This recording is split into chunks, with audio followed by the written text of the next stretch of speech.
యోహాను సువార్త 15వ అధ్యాయం మొదటి 8 వచనములు. 8వ వచనం, మీరు బహుగా ఫలించుట వలన నా తండ్రి మహిమ పరచబడును, ఇందువలన మీరు నా శిష్యులు అగుదురు. ప్రేమగల తండ్రి, కృప కలిగిన యేసయ్యా, మీకు వందనాలు. ఉదయకాలము మీ వాక్యమును ధ్యానించు గొప్ప ధన్యత మీరు మాకు అనుగ్రహించినందుకు వందనాలు ప్రభువా.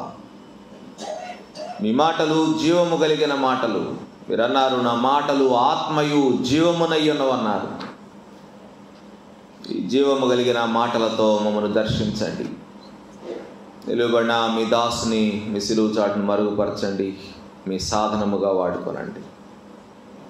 మాకందరికీ వినగల చెవి, సిద్ధమైన మనస్సు, వాక్యమును భద్రపరుచుకొని హృదయమును అనుగ్రహించుమని, మా మాటలు మా హృదయ ధ్యానము మీ దృష్టికి అంగీకారముగా చేయమని యేసయ్య అతి పరిశుద్ధ నామములో విన్నపములు అడిగి వేడుకుంటున్నాము తండ్రి, ఆమేన్. బహుగా ఫలించుట అనే అంశాన్ని మనం ధ్యానం చేస్తున్నాం. ఈ సంవత్సరానికి దేవుడు మనకిచ్చిన బాధ్యత బహుగా ఫలించాల. అట్లాగే ప్రభువు మనకి తెలియజేస్తున్న విషయము, రోజులు పరిస్థితులు మనం చూస్తూ ఉన్నాం. ఈరోజు మనం ఎదుర్కొంటున్న పరిస్థితులను మనం చూసినప్పుడు, మనం ఎక్స్పీరియన్స్ చేస్తున్న సంగతులను మనం చూస్తున్నప్పుడు మనం జాగ్రత్త పడవలసిన అవసరం ఉందని అర్థమవుతాం. ఎందుకంటే ప్రభువు హెచ్చరిస్తున్నాడు పౌలు భక్తుని ద్వారా, దినములు చెడ్డవి చెడ్డవి చెడ్డవి. పేతురు భక్తుడు కూడా, అన్నిటి అంతము సమీపమై ఉన్నది. కడవరి దినాలలో మనం ఉన్నాం. ప్రభువు యొక్క రాకడ దినముల్లో మనం ఉన్నాం. రాకడ దినములైతే రాకడ దినముల గురించి మనం తగిన జాగ్రత్తలు తీసుకోవద్దా? ప్రభువు వస్తున్నారు కాబట్టి దాని కొరకు మనం సిద్ధపడవద్దా? ప్రభువు మనల్ని తీసుకెళ్ళటానికి వస్తున్నారు అంటే మనం కంప్లీట్ రెడీగా ఉండాలి. కాబట్టి ప్రభువు రాకడ దినాల్లో మనము ఏదో పాత జీవితము, రోత జీవితము, అదే జీవితంతో కంపు కొట్టే బ్రతుకుతోటి మనం ఉండకూడదు. ప్రభు వచ్చే టైం అయింది కాబట్టి మన జీవితంలో మనం చేసుకోవలసిన మార్పులు మనం ప్రతి దినం చేసుకుంటూ ఉండాలా. ఏదో ఒక రోజుతో ముగిసిపోయే పని కాదు ఇది. ప్రభు కొరకు సిద్ధపడటం అంటే ఏదో ఒక రోజుతో ఆగిపోయే పని కాదు. ఇది నిరంతర ప్రక్రియ. ప్రతిరోజు, ప్రతి క్షణము. పౌలు భక్తుడు అంటాడు, వాక్యం అనే ఉదకముతో స్నానం అంటాడు. వాక్యం అనే నీళ్లతో ప్రతి క్షణము మనం స్నానం చేస్తూనే ఉండాలంటాడు. అంటే స్నానం చేయటం అంటే మన ఒంటిని పరిశుభ్రపరచుకుంటే ఎట్లా స్నానం చేసి మన ఒంటిని పరిశుభ్రపరచుకుంటామో అట్లానే వాక్యముతోటి మన హృదయాన్ని, మన జీవితాన్ని పరిశుద్ధపరచుకోవాలంటాడు. వాక్యం అనే ఉదకంతో మనల్ని మనం పవిత్రపరచుకోవటానికి ప్రయత్నం చేయాలి ప్రతి క్షణము. ఫలించటం అనేది ఇట్ ఈస్ గాడ్స్ విల్. దేవుని యొక్క చిత్తము, దేవుని యొక్క ఏర్పాటు, దేవుని యొక్క ప్రణాళిక, దేవుని యొక్క చిరకాల వాంఛ, కోరిక ఇది. ఆదాము అవ్వలను దేవుడు సృజించినప్పుడే మీరు ఫలించి అభివృద్ధి పొందండి. స్పిరిచువల్ ఫ్రూట్స్ దేవుడు వారి దగ్గర నుంచి కోరుకున్నాడు. మరి తరతరాలుగా మనం చూస్తూ వచ్చాము, దేవుని చిత్తాన్ని జరిగించలేదు, ఆదాము అవ్వలే జరిగించలేదు. ఆ తరువాతి తరాలలో దేవుడు తన కొరకు ఏర్పాటు చేసుకున్నవారు, ప్రత్యేకపరిచిన వారు, పిలుచుకున్నవారు, ఎవరైతే మంచి ఫలాలు ఫలిస్తారని దేవుడు కోరుకున్నాడో వారి కొరకు వారిని ప్రత్యేకపరిచినాడో ఆ కోరిక నెరవేరాల తరతరాలు. ఎందుకంటే ఫలించకుండా చేసే వ్యక్తి ఒకడున్నాడు.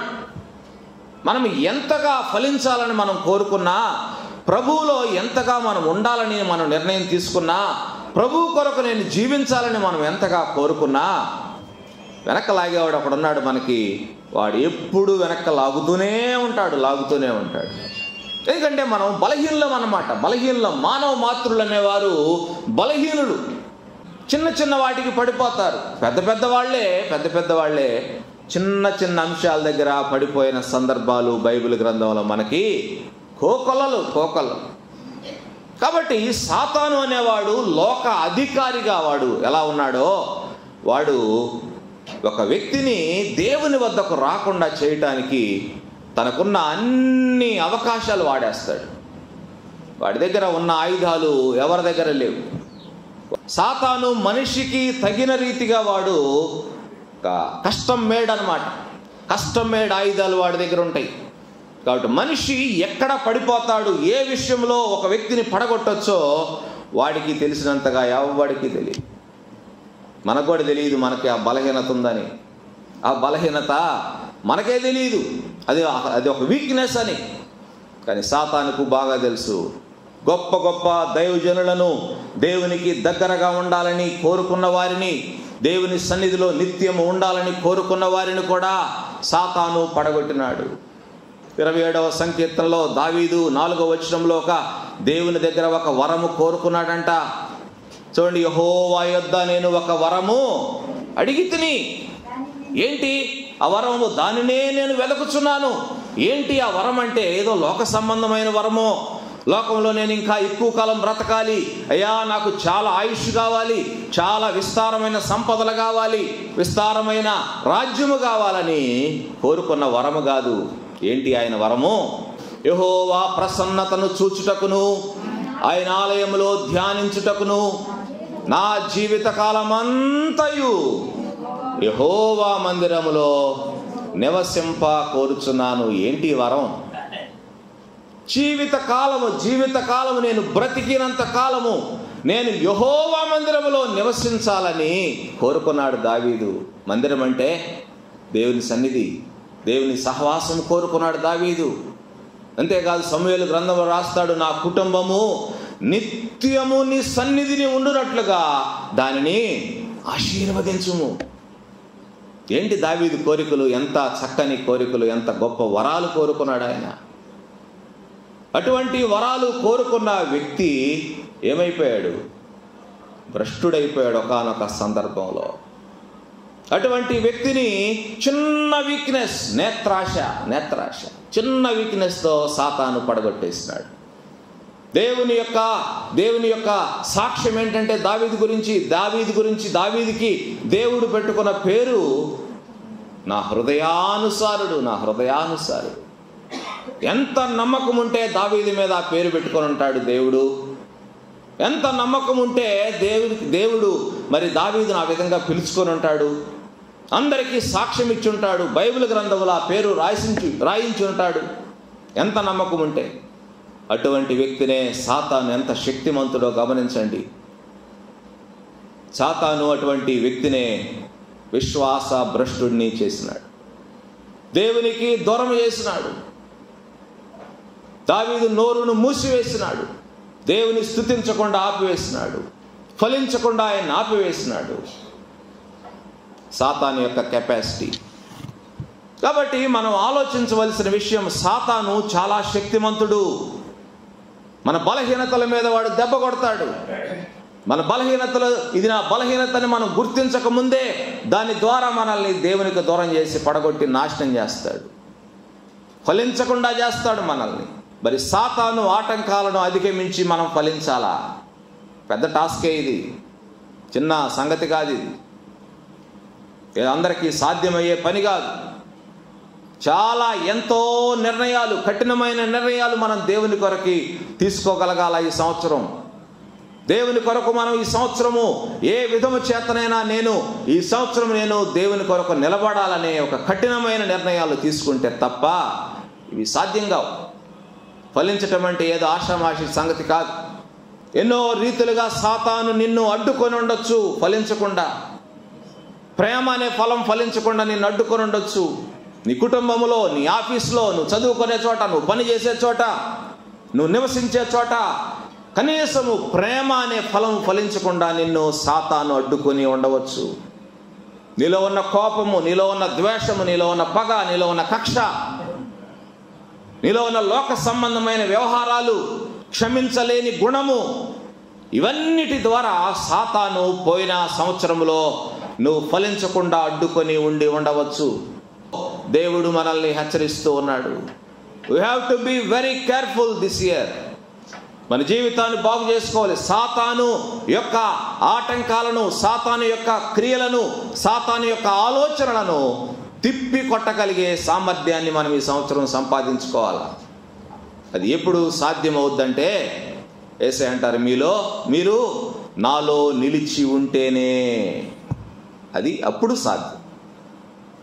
మీరు నాలో నిలిచి ఉంటే తప్ప మీరు ఫలించలేరు.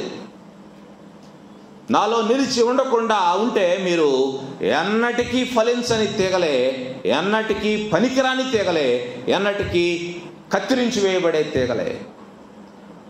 ఆయనలో నిలిచి ఉండటానికి మనకి ఉదాహరణ, లేకపోతే ఆయనలో నిలిచి ఉన్నాము అనటానికి మనకి రుజువు ఏంటంటే మనలో ఏదో ఒక ఫలం కనిపించాలి. ఏదో ఒక ఫలం కనిపించాలి. ఆత్మ ఫలము కనిపించాలా. ఏదో ఒక రీతిగా మన జీవితంలో అది ఎదుటి వారికి కనపడాలి. మనలో మనకు ఉండొచ్చు, అది మనకి గ్యారంటీ.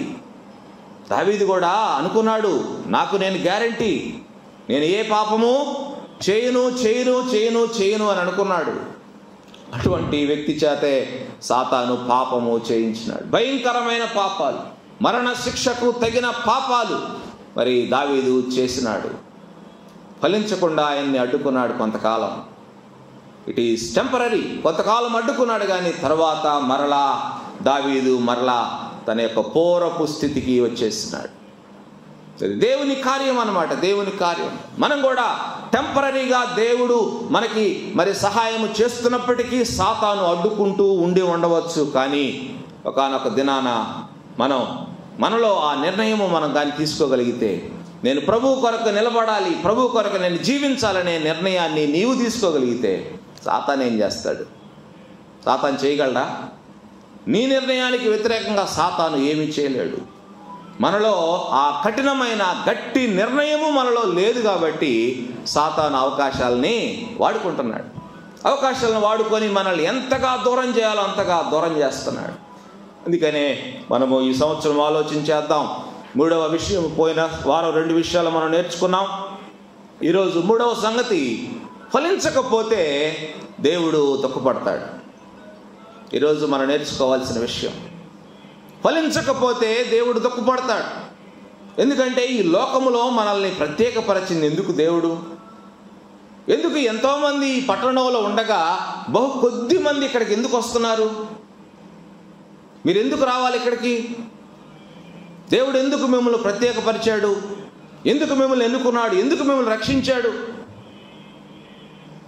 ఎందుకంటే దేవునికి ఒకే ఒక కోరిక, నా బిడ్డల్ని నేను రక్షించాను, నా ప్రాణం పెట్టి కొనుక్కున్నాను, నా కొరకు వీళ్ళు ఫలిస్తారు, నా కొరకు వీళ్ళు ఫలములు ఫలించాలని దేవుడు కోరుకున్నాడు. ఇశ్రాయేలీలు దేవుని ప్రజలు, దేవుడు వారిని ఏర్పాటు చేసుకున్నాడు, దేవుడు వారిని ప్రత్యేకపరుచుకున్నాడు. అది నా జనాంగమని ఆయన చెప్పిన సందర్భాలు మనకి ఎన్నో సార్లు మనకు కనపడతాయి. యెషయా గ్రంథంలో మరి ఇశ్రాయేలు జనాంగము గురించి వ్రాస్తాడండి. 5వ అధ్యాయం, యెషయా గ్రంథం 5వ అధ్యాయం. మరి ద్రాక్ష పండ్లు ఫలింపవలెనని ఆయన ఎదురు చూచుండెను, కానీ వారు కారు ద్రాక్షలు కాచారంట. కారు ద్రాక్షలు, ద్రాక్ష ఫలాలు ఫలించాలని దేవుడు కోరుకున్నాడు. ఇశ్రాయేలీలు మంచి ఫలాలు ఫలిస్తారు, నేను వాళ్ళని ప్రత్యేకపరిచాను, భయంకరమైన స్థితిలో నుంచి వాళ్ళని నేను విడిపించాను, వారిని కాపాడాను, పోషించాను, వారిని కనాను దేశానికి నేను నడిపించాను, వారు మంచి ఫలాలు ఫలిస్తారు, మంచి ద్రాక్షలు కాయాలని కోరుకున్నాడు. చూడండి, నా ప్రియుని గూర్చి పాడెదను వినుడి, అతని ద్రాక్ష తోటను బట్టి నాకిష్టుడైన వాని గూర్చి పాడెదను వినుడి.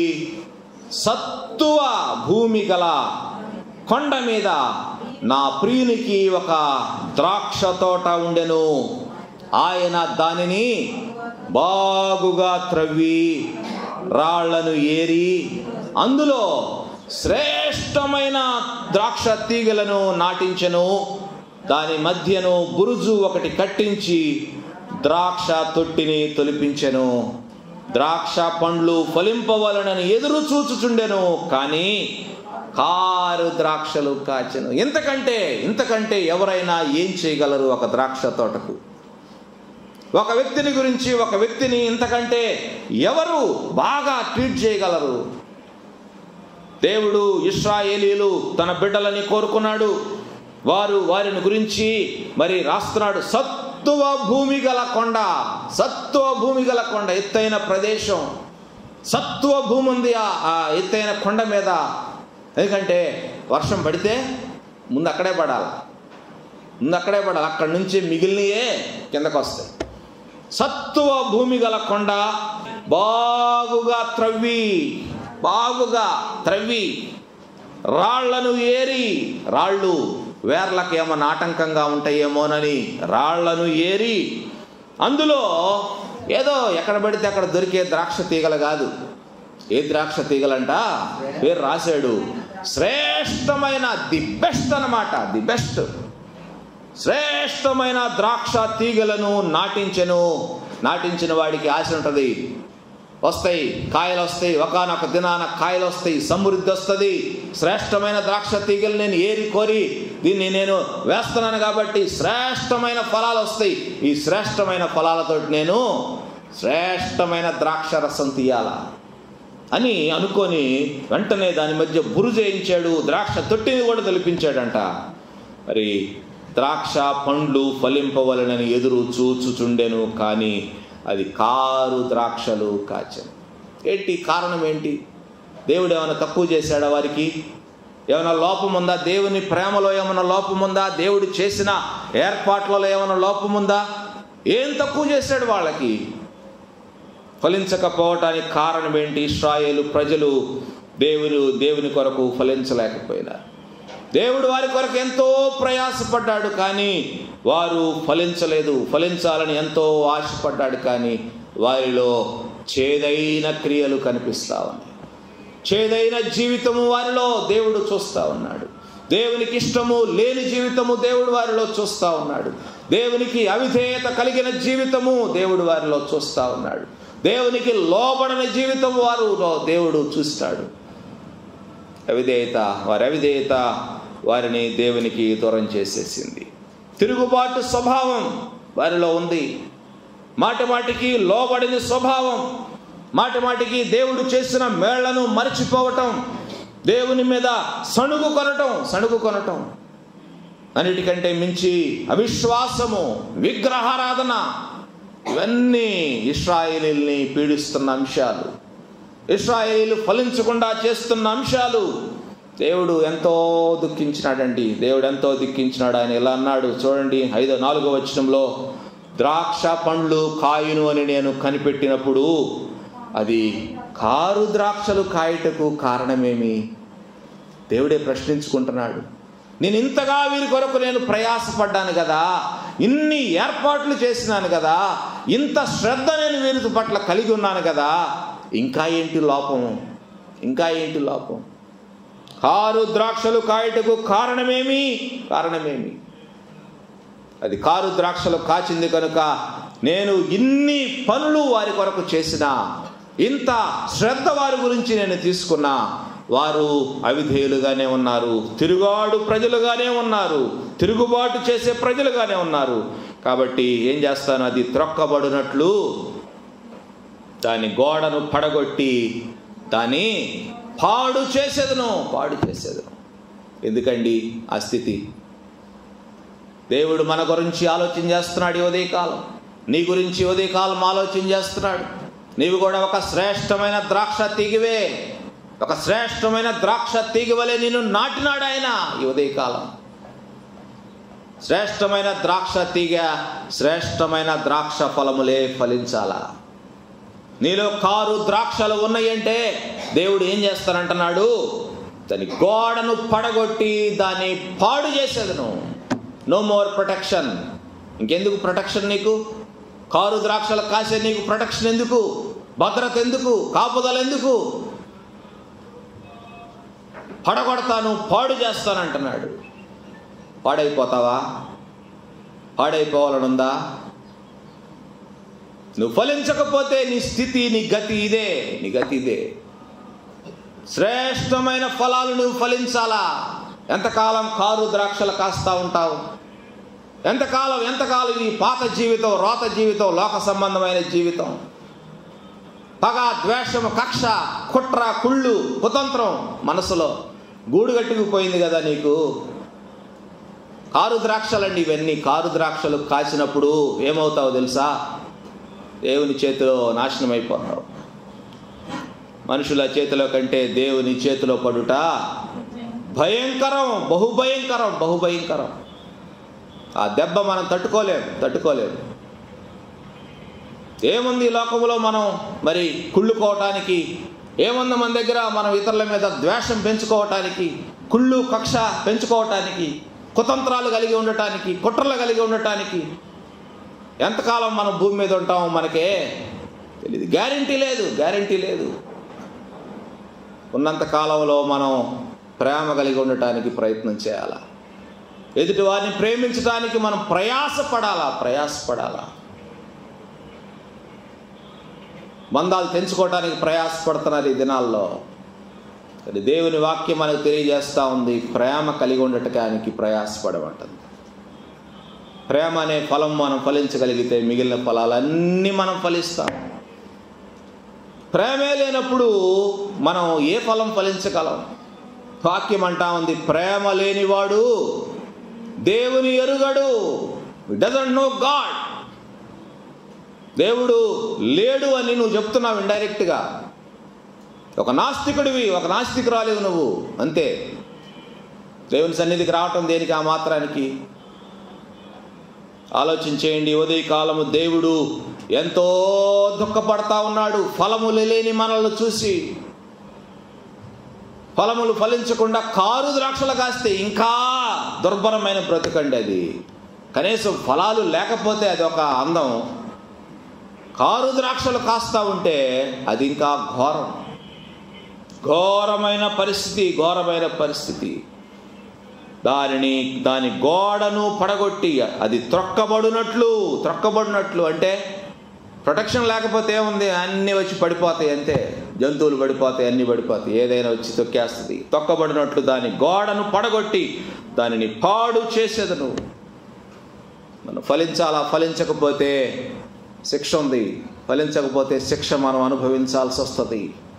మంచి ఫలములు ఫలించని ప్రతి చెట్టును నరకబడి అగ్నిలో వేయబడును. అగ్నిలో వేయబడాలనుందా? అగ్నిలోకి పోవాలనుందా? అగ్నిలోకి పోకుండా ఉండాలి అంటే నేను మంచి ఫలాలు ఫలించే వ్యక్తిగా ఉండాలా. ఈ ఉదయకాలం మంచి ఫలములు ఫలించని ప్రతి చెట్టు నరకబడి అగ్నిలో వేయబడు. దేవుడు నీకు ఫలించడానికి మరొక అవకాశం ఇచ్చాడు. 2023వ సంవత్సరంలోకి నువ్వు వచ్చినావు అంటే నీకు ఒక అవకాశం ఇచ్చాడు. ఈ సంవత్సరమైనా ఫలిస్తావేమోనని. దేవుడు మరొక అవకాశం ఇచ్చాడేమో నాకు అని ఆలోచన చేయాలా. దేవుడు మరొక అవకాశం ఇచ్చాడు నేను ఫలించటానికి. లూకాసు వార్త 13వ అధ్యాయంలో ఒక అంజూరపు చెట్టును గురించి దేవుడు దుఃఖపడతా ఉన్నాడు. ఎంతకాలం నేను వెయిట్ చేయాలా? ఈ అంజూరపు చెట్టును 3 సంవత్సరాలుగా నేను చూస్తా వస్తున్నాను. ఇందులో ఆకులు తప్ప ఫలాలు కనపడటం లేదు. ఎందుకు ఆకులు తప్ప ఫలాలు అంటున్నాడంటే, అంజూరపు చెట్టుకి ఆకులుంటే ఫలాలు ఉండాలా, అది దాని రీజన్ అన్నమాట. ఆకులుంటే ఫలాలు ఉండాలా. అంజూరపు చెట్టును మీరు ఎప్పుడైనా చూస్తే కాయలు లేనప్పుడు అది ఎండిపోయిన చెట్టు అనుకుంటాం మనం. ఆ చెట్టును చూస్తే పెద్ద చెట్టు అయితే పెద్ద చెట్టుగా ఉంటుంది, కానీ ఒక్క ఆకు కూడా ఉండదు. చిన్న చిన్న చిగుర్లు కూడా ఉండవు దానికి. అట్లాగా డ్రై అయిపోయిన చెట్టులాగా ఉంటుంది. కానీ ఆకులు రావటం ప్రారంభమైందంటే దాంతోపాటు మొగ్గలు వస్తాయి, మొగ్గలతో పాటు కాయలు కూడా వచ్చేస్తాయి. అది దాని గుణం. 3 సంవత్సరాల నుంచి నేను చూడటానికి వస్తున్నాను, ఈ అంజూరపు చెట్టున కాయలు లేవు. దీని వలన ఈ భూమి ఎలా వ్యర్థమైపోవాలి? ఎందుకు నేను స్పేర్ చేయాలి దీనివల్ల ఇంత భూమి వ్యర్థమైపోతా ఉంది. దీనికి ఇంత శ్రద్ధ తీసుకుంటున్నాం, ఇంత ఎరువులు దీనికి వేస్తున్నాము, ఇన్ని నీళ్లు దీనికి పెడుతున్నాము, కాయలు లేవే. ఎన్ని సంవత్సరాలు నేను ఎదురు చూడాలా? 8-9 వచనాల్లో చూడండి. ద్రాక్ష తోటమాలి యజమానితో అంటున్నాడు, అయ్యా నేను దాని చుట్టూ త్రవ్వి ఎరువు వేయు మట్టుకు ఈ సంవత్సరము కూడా ఉండనిమ్ము, అది ఫలించినా సరి, లేని ఎడల నరికించి వేయమని అతనితో చెప్పాను. లేని ఎడల నరికించి వేయి ప్రభువా, ఇక లాభం లేదని నీవు అనుకుంటే నరికించేయి. ఈ ఒక్క సంవత్సరం నాకు అవకాశం ఈ ప్రభువా దేవా యజమానిని అడుగుతున్నాడు ఆ తోటమాలి. యేసయ్యా ఈ ఉదయకాలము నిన్ను గురించి కూడా ఆ తండ్రి దగ్గర, పరమ తండ్రి దగ్గర బ్రతిమలాడుకుంటున్నాడు. ఈ సంవత్సరం ఫలించిందా సరి, లేకపోతే నరికించేయి. దేవుడు ఎన్నో అవకాశాలు ఇస్తుంటాడండి మనకి ఫలించడానికి. మనం చాలా చాలా చాలా దేవుడిచ్చే అవకాశాలని మనం ఎంతో చులకన, మనకి దేవుడు అంటే ఎంతో చులకన. ఎందుకంటే ఇన్స్టెంట్గా మనకేమీ శిక్షలు వేయట్లేదు కదా, ఇన్స్టెంట్గా మన మీదకి దేవుని ఉగ్రత రావట్లేదు కదా. అందుకనే చులకన. దేవుడిచ్చిన అవకాశాలను తృణప్రాయంగా త్రోసిపుచ్చుతూ ఉన్నాం. అశ్రద్ధ చేస్తూ వచ్చావు, నిర్లక్ష్యం చేస్తూ వచ్చావు, త్రోసిపుచ్చుతూ వచ్చావు. మరి ఎందరి ప్రార్థనల ఫలితమో మరి మనందరం ఈరోజు ఇక్కడ ఉన్నాం. మన పరలోకంలో యేసయ్య ప్రార్థన ఫలితమే, ఆయన విజ్ఞాపన ఫలితమే. తండ్రి కాళ్ళు పట్టుకొని గోజాడి ఈ సంవత్సరము కూడా ఉండనియ్యి, దాన్ని నేను తవ్వుతాను, ఎరువేస్తాను. ఈ సంవత్సరం ఫలిస్తే సరి, లేకపోతే తీసేసుకో. దేవుడు అవకాశాన్ని ఇవ్వబట్టి మనం ఈ సంవత్సరం ఉన్నామేమో ఒకసారి మనము మన జీవితాలను పరిశీలన చేసుకోవాలా. నేను మారు మనసు పొందాను, బాప్తిసం తీసుకున్నాను, యేసయ్యను నమ్ముకున్నానని కేవలము చెప్పుకుంటే సరిపోదు. వాక్యం సెలవిస్తా ఉంది. మత్తయి సువార్త 3వ అధ్యాయం 8వ వచనములో, ఇప్పుడే గొడ్డలి చెట్ల వేరున ఉంచబడి ఉన్నది కనుక మంచి ఫలములు ఫలించని ప్రతి చెట్టును నరకబడి అగ్నిలో వేయబడును. బాప్తిసం తీసుకున్నాం, మారు మనసు పొందాం, చర్చికి క్రమంగా వెళ్తున్నాం, కానుకలు ఇస్తున్నాం, దశంభాగాలు ఇస్తున్నాం, మరి అని చెప్పుకోవటం కాదు. కానీ వాక్యాన్ని బట్టి మనం తెలుసుకోవాల్సిన విషయం ఏంటంటే మారు మనస్సుకు తగిన ఫలములు ఫలించాలి. ఇప్పుడే గొడ్డలి చెట్ల వేరున ఉంచబడి ఉన్నది అంటే God is ready to cut. దేవుడు సిద్ధంగా ఉన్నాడు, రెడీగా గొడ్డలు పట్టుకొని. చెట్టు ఈ సంవత్సరం ఫలించుద్దా లేదా, ఫలించకపోతే నరికేద్దాం. గొడ్డలి చెట్ల వేరున ఉంచబడి ఉన్నది, మంచి ఫలములు ఫలించని ప్రతి చెట్టు నరకబడి అగ్నిలో వేయబడును. కాబట్టి మారు మనస్సుకు తగిన ఫలాలు మనం ఫలించాలా. కొంతమంది ప్రార్థనకు వెళ్తున్నట్లుగానే ఉంటారు, భక్తి కలిగినట్లే ఉంటారు, కానీ ఫలం అనేది జీవితంలో ఏ కోశాన కనిపించదు, ఏ కోశాన ఫలం ఉండదు, ఆత్మ ఫలము లేదు. వారి భక్తి పై భక్తే కానీ లోపలంతా నటన, వేషధారణ. ఇట్ ఈస్ హిపోక్రసీ దేవునికి ఇష్టము లేని ఒక ప్రధానమైన సంగతి. వేషధారణ దేవునికి నచ్చదు, పైకి ఒకటి లోపల ఒకటి దేవునికి నచ్చదు. అందుకనే ఆనాడు పరిసయ్యులను సద్దూకయ్యులను ఎండగట్టాడు. వేషధారులైన పరిసయ్యులారా, శాస్త్రులారా, మీరు సున్నము కొట్టిన సమాధులను పోలి ఉన్నారు. ఈరోజు వేషధారణ జీవితము నీవు బ్రతుకుతూ ఉంటే, పైకి ఒకటి లోపల ఒకటిగా నీవు జీవిస్తూ ఉంటే, పైకి భక్తి కలిగి లోపల శక్తి లేని వ్యక్తిగా నీవు ఉంటూ ఉంటే, నీవు కూడా సున్నము కొట్టిన సమాధిని పోలి ఉన్నావు. సమస్త కల్మషము, దుర్గంధం. ఒకసారి ఊహించండి ఆ పిక్చరు. సున్నము కొట్టిన చక్కగా అలంకరించబడిన ఒక సమాధితోటి మీ జీవితాన్ని కంపేర్ చేసుకోండి, ఎట్లా ఉంటుందో. ఆ విధంగా ఉండకూడదని దేవుడు కోరుకుంటున్నాడు. వేషధారణ జీవితం మన జీవితంలో ఉండకూడదని దేవుడు కోరుకుంటా ఉన్నాడు. పైకి భక్తి కలిగి లోపల దేవుని శక్తిని ఆశ్రయించని వారుగా మనం ఉండకూడదు. మనం పైకి భక్తి కలిగి వారు ఉండాలా, లోపల కూడా దేవుని శక్తిని ఆశ్రయించి శక్తిమంతులుగా ఈ లోకంలో మనం బ్రతకాలా. దేవుడు యేసయ్య ఒకానొక సందర్భంలో మరి అంజూరపు చెట్టును చూస్తాడంట.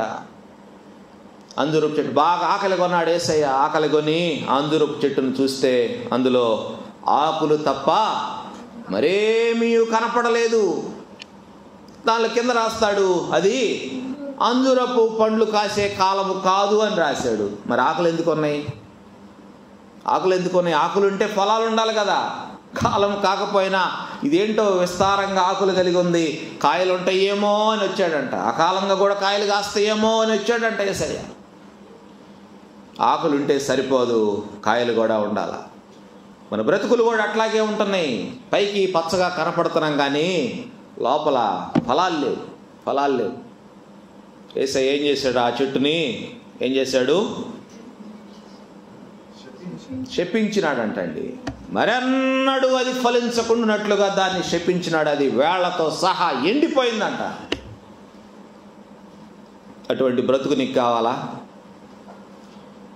ఆకులు తప్ప మరేమి నీ జీవితంలో కనపడటం లేదంటే శాపగ్రస్తులం అవుతాం. జాగ్రత్త. దేవుడు శపించడానికి కాదు కదా మనల్ని ఉంచింది లోకంలో.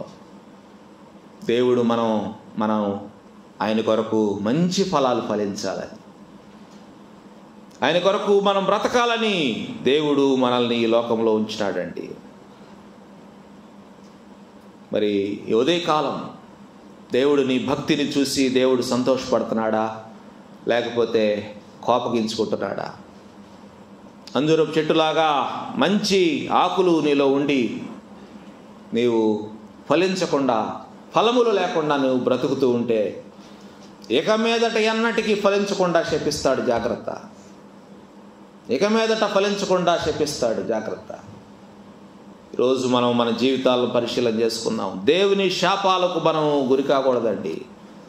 దేవుని శాపము అది చిరకాలానికి ఉంటుంది. ఇక అది లైఫ్ లాంగ్. ఆ శాపం దేవుడు ఎంతో కనికరించి కరుణించి మనల్ని మరి స్పేర్ చేస్తూ ఉన్నాడు ఈ లోకంలో. జీవితంలో మార్పు లేకపోతే ఒకానొక దినాన దేవుని కోపం వచ్చి శపిస్తాడేమో. ఆ దినము రాకుండానట్లుగా మనం ప్రార్థన చేద్దాం. ఆ దినము రాకుండానట్లుగా మన జీవితాలను మనం పరిశీలన చేసుకుందాం, బాగు చేసుకుందాం. దేవుడట్టి కృప మనందరికి అనుగ్రహించాలని ప్రార్థన చేద్దాం. దేవుని దగ్గర ఒక తీర్మానం చేసుకుందాం. ప్రభువా, ఈ సంవత్సరం నేను ఫలిస్తాను ప్రభువా మీ కొరకు. ఈ ఒక్క సంవత్సరం అవకాశం ఇవ్వండి. దేవుని అడుగుదాం. దేవుని అడిగితే దేవుడు సాయం చేస్తారు. మన ఇష్టానుసారమైన బ్రతుకు మనల్ని నాశనం చేస్తుంది. మన ఇష్టానుసారమైన బ్రతుకు మనల్ని నరకానికి కూడా తీసుకెళ్ళుద్ది. ఉదయకాలం దేవుడు అవకాశం ఇస్తున్నారు మనకి ఫలించడానికి. ఇకనైనా ఫలిస్తావని, ఈ సంవత్సరం నీకు ఇచ్చారని నువ్వు తెలుసుకోవాలని నేను ఎంతగానో కోరుతూ ఉన్నాను. తెలుసుకో. ఏదో గొప్పవాడివనో గొప్పదానివనో కాదు, నీకేదో పరపతుందనో పేరు ప్రఖ్యాతులు ఉన్నాయనో దేవుడు నిన్ను కాపాడలేదు ఈ లోకంలో. నీ పరపతి ఎవరికి కావాలా? నీ పేరు ప్రఖ్యాతులు ఎవరికి కావాలా? నీ పేరు ఎవరికి కావాలా? నీ గొప్పతనం ఎవరికి కావాలా? నీ ఉద్యోగం ఎవరికి కావాలా? నీ హైట్ వెయిట్ ఎవరికి కావాలా? నీ రంగు ఎవరికి కావాలా? నీ ఆరోగ్యం ఎవరికి కావాలా? దేవుడు మరి జీవితాన్ని పరిశీలిస్తూ ఉంటాడండి. దేవుడు నరులను తన కన్నులారా చూస్తున్నాడంట. కన్నులారా చూస్తున్నాడు.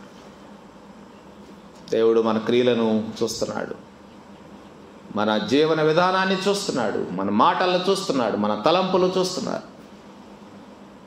ఆయన కంటికి కనపడని సృష్టము ఏదీ లేదు. Nothing can hide from his eyes. ఈ లోకంలో ఏది తప్పించుకోలేదు. నువ్వు కూడా తప్పించుకోలేవు. అనుకోవచ్చు నేను తప్పించుకుంటున్నాను, బాగా తప్పించుకుంటున్నానని. అది కొంతకాలమే టెంపరీగా తప్పించుకోగలవేమో, కానీ బయటపడినప్పుడు నీ బ్రతుకు దుర్భరంగా ఉంటుంది. వాటి జీవితాలను పరిశీలన చేసుకుందాం. ఈ ఉదయకాలం దేవుడు ఇచ్చిన అవకాశాన్ని సద్వినియోగం చేసుకుందాం. పోతే మళ్ళీ తిరిగి రాదండి అవకాశం. దేవుడు మనకు అవకాశం ఇచ్చినప్పుడే మనం సద్వినియోగం చేసుకోవాలి. దీపం ఉండగానే ఇల్లు చక్కబెట్టుకోవాలి. దీపం ఇంకా ఆరిపోలేదు, మన దీపం ఇంకా వెలుగుతూనే ఉంది. దేవుడు వెలిగించే ఉంచాడు ఈ సంవత్సరం కూడా. ఈ దీపము ఆరిపోకుండా మనం చూసుకుందాం. ఈ దీపం నిత్యము వెలుగుతూ ఉండేదిగా మనం చూసుకుందాం. జీవితాలను పరిశీలన చేసుకుందాం. తల్ల వంచండి. ప్రేమ కలిగిన తండ్రి యేసయ్య, మీకు వందనాలు నాయనా. మేము మిమ్మల్ని ఏడిపించేవారంగా కాదు కానీ మిమ్మల్ని సంతోషపెట్టేవారుగా ఉండాలని మీరు ఎంతగానో కోరుకుంటున్నారు ప్రభువా. మా దౌర్భాగ్యమైన జీవితాన్ని బట్టి మీరు ఎంతో రోధిస్తున్నారు పరలోకంలో. తండ్రి దగ్గర మీరు విజ్ఞాపన చేస్తున్నారు మా కోసం, నా కోసం. అయినా మా జీవితాలలోనైనా మీకు ఇష్టం లేని సంగతులు ఏవైనా ఉంటే ప్రభువా దయతో క్షమించండి, దయతో క్షమించండి. ఉదయకాలము వాక్యమునకు లోబడి తమ హస్తములను చూపించి మీ కొరకు బ్రతకాలని నిర్ణయము తీసుకున్న బిడ్డలందరి కొరకు మేము ప్రార్థిస్తూ ఉన్నాము. తమ జీవితాలు మీకు అప్పగించిన వారి కొరకు ప్రార్థిస్తూ ఉన్నాము. కనికరించండి ప్రభువా. వారిని మీరు ఆశీర్వదించండి. వారి నిర్ణయము తుద వరకు నిలుచు నిత్య నిర్ణయముగా ఉండునట్లుగా వారికి సహాయం చేయమని వేడుకుంటున్నాం. సాతాను ఎప్పుడు రెడీగా ఉంటాడు మా నిర్ణయాల నుంచి మమ్మల్ని వైదొలగింపజేయటానికి, దారి తప్పించడానికి, పడగొట్టడానికి, నాశనం చేయడానికి ఎప్పుడు సిద్ధంగానే ఉంటాడు.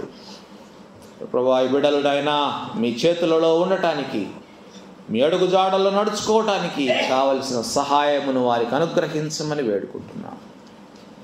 తమ హృదయాలను కఠినపరచుకున్న వారి కొరకు ప్రత్యేకంగా ఈ ఉదయకాలం ప్రార్థిస్తున్నాం. ఆయన మీ చిత్తమైతే మరొక అవకాశం వారికి దయచేయండి. వారి గురించి మీరు ఎంతో రోధిస్తున్నారు, పరలోకంలో ఎంతో ఏడుస్తున్నారు, కన్నీరు కారుస్తున్నారు. ఆయన కనికరించమని వేడుకుంటున్నాం. ఈ సంవత్సరమైన కాయలు కాస్తారని, ఈ సంవత్సరమైన మంచి ఫలములు ఫలిస్తారని మీరు వారిని ఉంచినారు. అది వారు అర్థం చేసుకోలేకపోతున్నారు ప్రభువా. మరొక అవకాశం, మీరు ఇచ్చిన అవకాశం అని వారు గుర్తించలేకపోతున్నారు. సహాయం చేయమని వేడుకుంటున్నాం. మేమందరం నాయన మీకు లోబడి మీ చిత్తానుసారంగా బ్రతుకుతూ మీ రాకడ కొరకు సిద్ధపడే కృపను, భాగ్యమును మాకందరికీ అనుగ్రహించుమని ఆ ప్రభువును, రక్షకుడును యేసయ్య అతి పరిశుద్ధ నామములో విన్నపములు అడిగి వేడుకుంటున్నాము.